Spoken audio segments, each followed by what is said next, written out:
ભાલા દોસ્તો, વિડીયોને અંત સુધી જરૂર જોજો. સત્ય હકીકત જાણીને તમારા પણ રૂવાડા ઊભા થઈ જશે. મારા લગ્ન 7 છોકરાઓ સાથે થયા હતા. તે શરીરમાં એકદમ તંદુરસ્ત અને હું એકદમ દુબળી પાતળી હતી. હું તેને કેવી રીતે સંભાળતી. પછી જ્યારે સુહાગરાતનો સમય આવ્યો ત્યારે બધાએ વારાફરતી મારી સાથે સુહાગરાત મનાવી અને પછી જે થયું તેનાથી મારી આત્મા ધ્રુજી ઉઠી. મારો જન્મ એવા ખાનદાનમાં થયો હતો જ્યાં બધા ભાઈઓની એક જ દુલ્હન હતી. મારી માતા પણ મારા પિતા, મારા તાऊ અને મારા ચાચાની એક જ દુલ્હન હતી. મારે 5 ભાઈઓ હતા. અમારા ઘરમાં ખુશીનો માહોલ હતો કારણ કે મારા ભાઈઓના લગ્ન હતા અને તેની એક જ દુલ્હન હતી અને ત્યારે મને આવી કોઈ પરંપરા વિશે ખબર ન હતી. હું ખુશ હતી કે મારી 5 ભાભીઓ ઘરે આવશે, પણ શું આવી પરંપરા હોય છે તે જાણીને મને નવાઈ લાગી. પણ ભાઈઓની દુલ્હનનો ગૃહ પ્રવેશ થયો તો તે બધાની એક જ દુલ્હન હતી અને આ વાતથી બધા બહુ ખુશ હતા. પણ હું વિચારતી હતી કે મારી બીજી 4 ભાભી ક્યાં છે. પણ હું આ બધું ભૂલી ગઈ અને નાચવા લાગી. થોડા દિવસો આમ જ વીતી ગયા અને મેં બધા ભાઈઓને મારી ભાભી પાસે જતા જોયા. તે સમયે શિક્ષણ ન હતું અને જો થોડું હોતું તો તે ફક્ત છોકરાઓ માટે હોતું, છોકરીઓ માટે નહીં. થોડા દિવસો પછી મારી મિત્રની બહેનના લગ્ન હતા. તેના પપ્પા અને મારા પપ્પા સારા મિત્રો હતા, એટલા માટે અમારા આખા પરિવારને તેના લગ્નમાં આમંત્રણ આપવામાં આવ્યું હતું. હું પણ બધા સાથે ત્યાં ગઈ અને ત્યાં પણ 3 દુલ્હા હતા. મને ફરી વિચાર આવ્યો કે અહીં તો એક છોકરીના જ લગ્ન છે તો દુલ્હા કેમ 3 છે. તેમના લગ્ન પછી હું ઘરે આવી અને જોયું કે મારી માતા બધા કામ કરીને બેઠી છે. તો મેં મારી માતાને પૂછ્યું, આ શું છે? એક છોકરીના આટલા બધા વર કેવી રીતે હોઈ શકે? તો મારી માતાએ મને પ્રેમથી સમજાવ્યું કે દીકરી એ આપણા સમાજનો એક ભાગ છે, જેમાં છોકરીનો સંબંધ જ્યાં નિશ્ચિત થાય છે તો તેના બધા ભાઈઓ સાથે પણ લગ્ન કરવામાં આવે છે. મેં મારી માતાને પૂછ્યું કે એક છોકરી આટલા બધા છોકરાઓને કેવી રીતે સંભાળી શકે? ત્યારે માએ કહ્યું, દીકરા, હવે ગમે તે થાય આ બધું કરવું પડશે. હવે તે છોકરીના નસીબ પર નિર્ભર કરે છે કે તેના સાસરિયાઓમાં કેટલા ભાઈ છે. ત્યારે હું બહુ સમજી શકી નહીં અને ઊભી થઈને ચાલી ગઈ.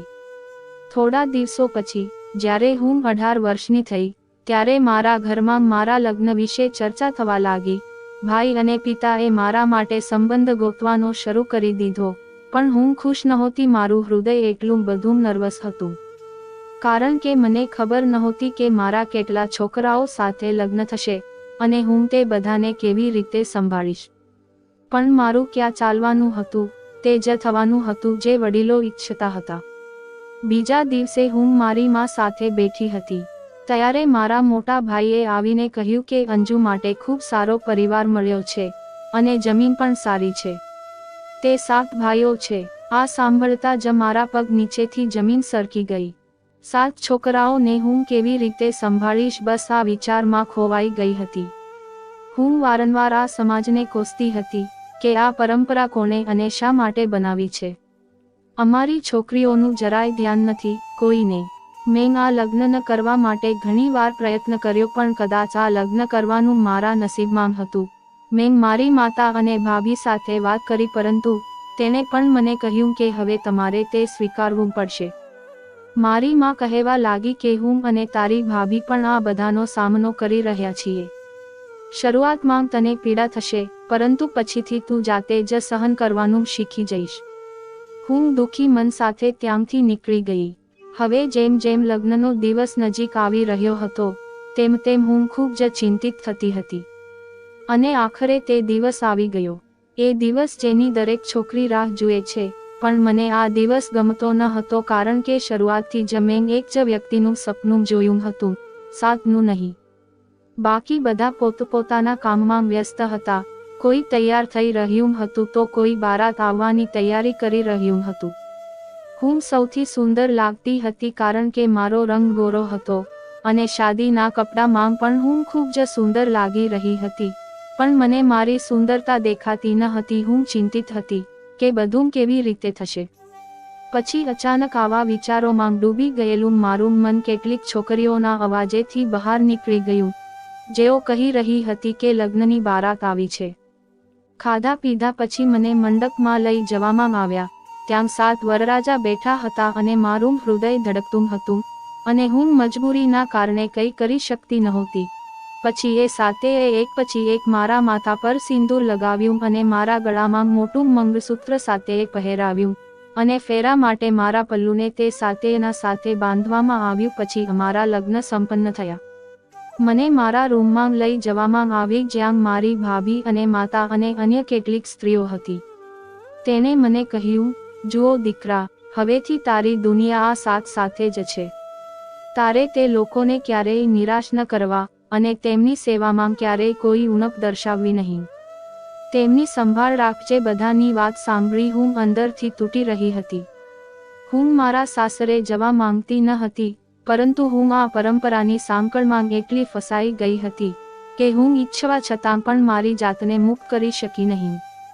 પછી વિદાય લેવાનો સમય આવ્યો અને બધાને મળ્યા પછી હું મારા સાસરે જવા નીકળી. મારા સાસરે પહોંચતા જ બધાએ ભોજન કર્યું અને બધી રસમ પૂરી કરવામાં આવી. આટલી સુંદર વહુ મળવાથી મારા સસરા અને સાસુ બહુ ખુશ હતા. જે લોકો પણ આવ્યા હતા બધા મારા વિશે વાત કરતા હતા, પણ તેમના વખાણની મારા પર કોઈ અસર થતી ન હતી. હવે રાત થઈ ગઈ હતી. મને ફૂલોથી શણગારેલા અને અત્તરની સુગંધથી ભરેલા રૂમમાં લઈ જવામાં આવી અને મારો ઘૂંઘટ કાઢીને મને ત્યાં બેસાડી. પછી થોડા સમય પછી મારા મોટા પતિ આવ્યા અને મારી સાથે રાત મનાવી અને ચાલ્યા ગયા. હું દર્દથી રડી રહી હતી, પણ છતાં મેં મારી જાત પર કાબૂ રાખ્યો અને મારા કપડાં વ્યવસ્થિત કરીને ફરી બેસી ગઈ.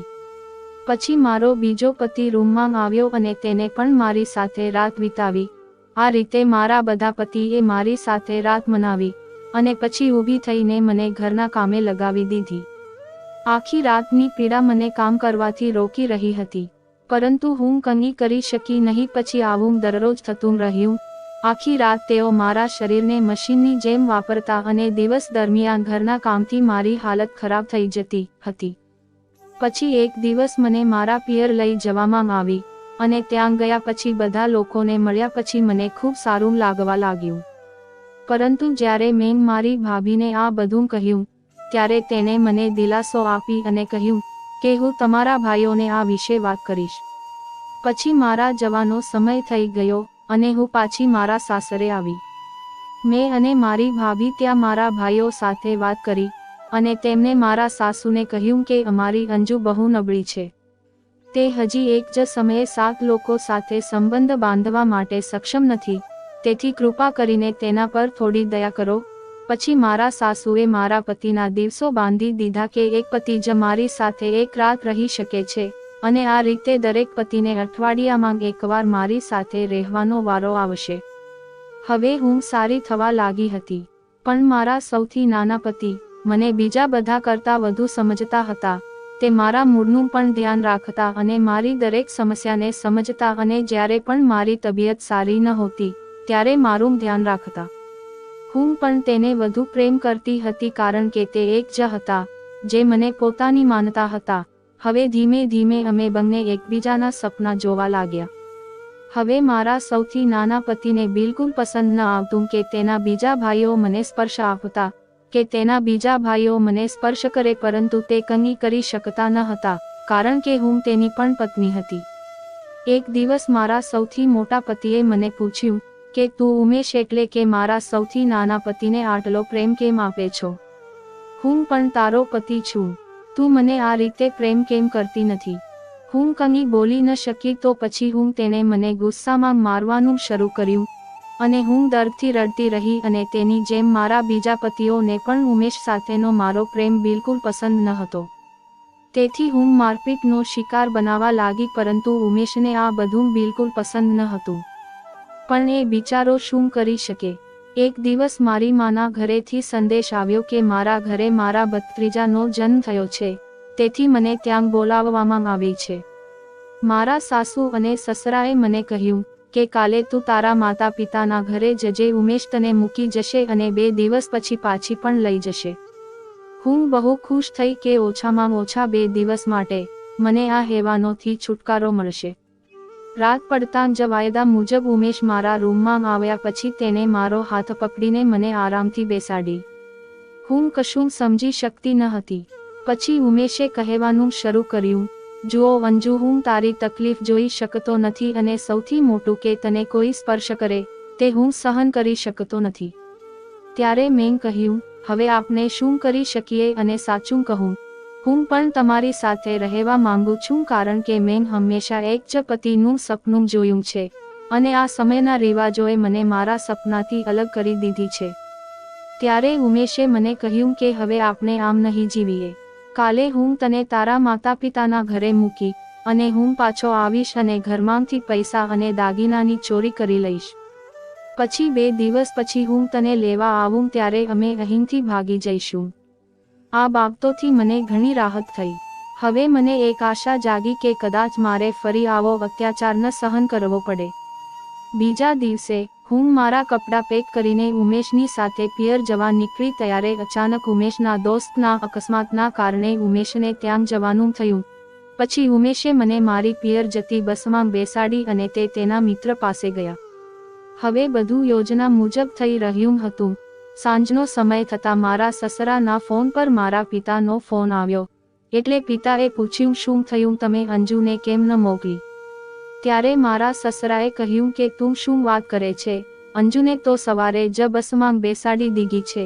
પછી ઉમેશના આવતા સસરાએ તેને પૂછ્યું કે અંજુ હજી તેના ઘરે પહોંચી નથી, શું તે તેને બસમાં બરાબર બેસાડી નથી? ઉમેશે કહ્યું કે નહીં, મેં તેને યોગ્ય રીતે બેસાડી હતી. હવે ઉમેશ પણ બહુ ગભરાઈ ગયો. આખરે અંજુ ક્યાં ગઈ? મારા મા બાપ પણ આવી ગયા હતા. આજે બીજો દિવસ થઈ ગયો પણ હજુ સુધી મારા વિશે કોઈ જાણતું નહીં કે મારા કોઈ સમાચાર ન હતા. ઉમેશ સૌથી વધુ દુઃખી હતા કે અંજુ ક્યાં ગઈ.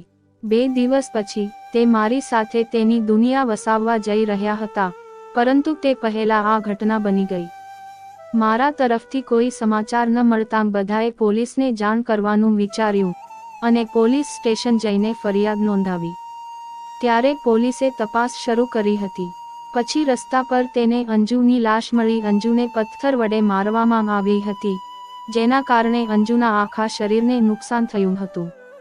બધાએ અંજુના શરીર પરના કપડાં અને તેના હાથ પરના ટેટુથી ઓળખી કાઢી હતી અને હવે સવાલ એ હતો કે અંજુની હત્યા કોણે કરી? અંજુ જ્યારે અહીંથી ગઈ હતી ત્યારે તેના ગળામાં અનેક પ્રકારના ઘરેણાં પહેરેલા હતા, જે મૃતદેહ પર જોવા મળ્યા ન હતા. તેથી તેને લૂંટી અને મારી નાખવાનો ઈરાદો બધા સમજી રહ્યા હતા. પોલીસે થોડા દિવસો સુધી તપાસ કરી અને પછી આ ઘટના ભૂલી ગઈ. પણ ઉમેશ માટે અંજુને ભૂલાવી અઘરી હતી. એક રાત્રે ઉમેશ રૂમમાં સૂતો હતો અને રાત દિવસ અંજુને યાદ કરતો હતો. પછી તેને ખટખટનો અવાજ સાંભળ્યો.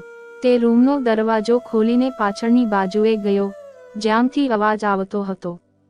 પછી તેને જોયું કે અંજુના સસરા જમીન ખોદી રહ્યા હતા અને કંઈક બહાર કાઢી રહ્યા હતા. પછી તેને જમીનમાંથી લાલ રંગની પોટલી કાઢી અને તેમાંથી કેટલાક ઘરેણાં કાઢ્યા. હું જોઈને સ્તબ્ધ થઈ ગયો જ્યારે મેં જોયું કે તે એ જ જ્વેલરી હતી જે અંજુએ તે દિવસે ઘરેથી પહેરીને નીકળી હતી.